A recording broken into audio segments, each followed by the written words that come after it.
Halo anak-anak, berjumpa kembali.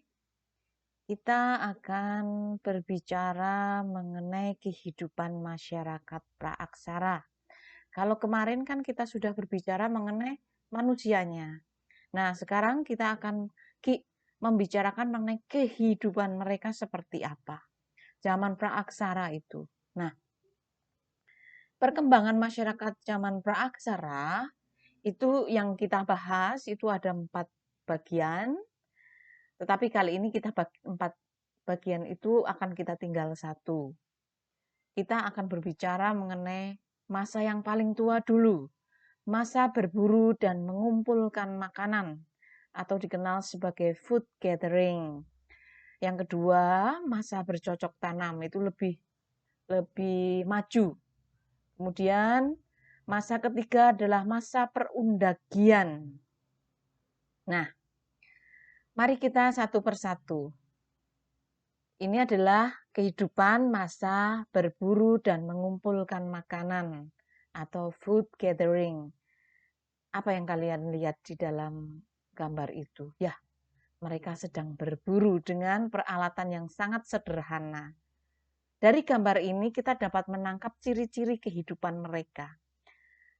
Bagaimana ciri-ciri kehidupannya?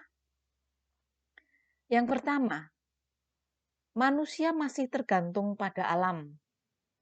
Bergantung pada pemberian alam. Jadi kalau memang di daerah itu banyak berburuan, ya mereka akan mendapatkan makanan banyak. Kalau di sana ada umbi-umbian, ya mereka akan makan umbi-umbian seadanya di alam. Kemudian yang kedua, mereka mendapatkan makanan itu dari berburu dan meramu. Meramu itu mengumpulkan makanan. Ketiga, kehidupannya dalam bentuk kelompok-kelompok kecil. Kenapa mereka membentuk kelompok kecil? Yang pertama adalah mereka saling melindungi dari binatang buas. Yang kedua, karena mereka supaya makanannya irit. Bayangin saja kalau mereka hidup berkelompok dalam jumlah besar. Ya binatang buruannya habis dong.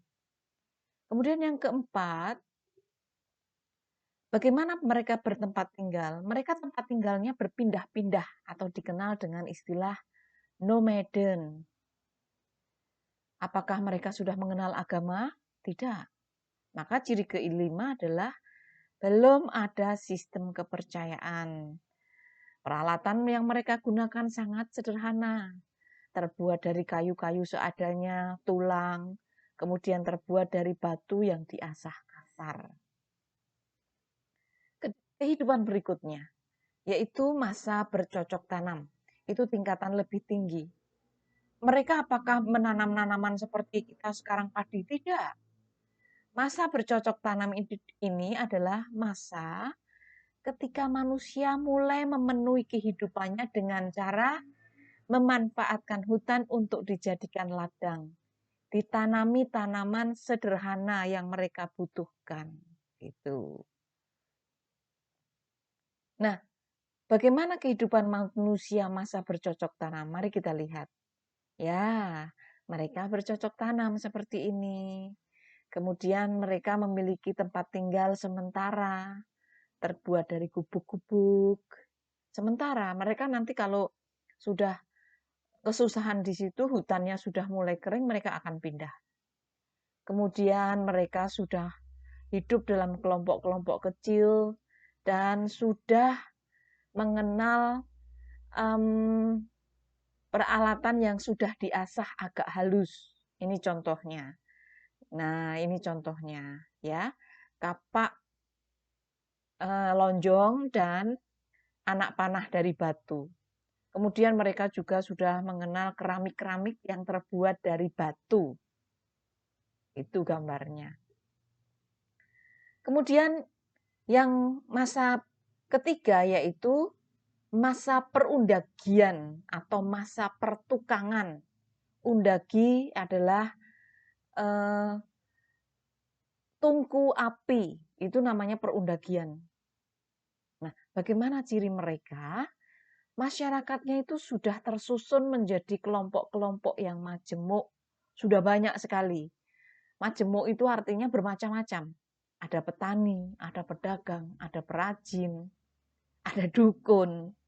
Nah, kemudian sudah mengenal teknik pengolahan logam. Mereka sudah mengenal logam loh.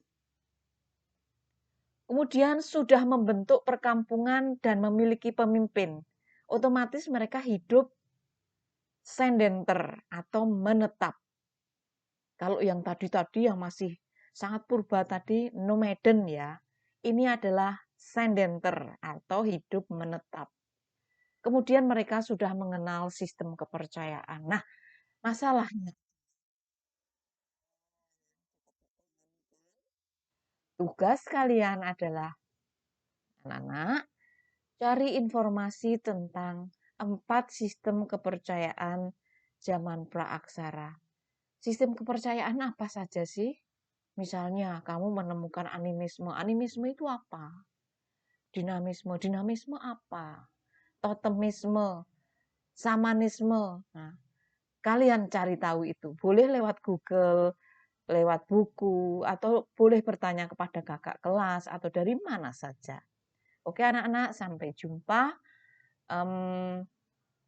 Kirimkan jawaban kalian melalui Zoom Meet, melalui email. Nanti nilai akan Ibu berikan kepada wali kelas. Sampai jumpa, salam sehat selalu.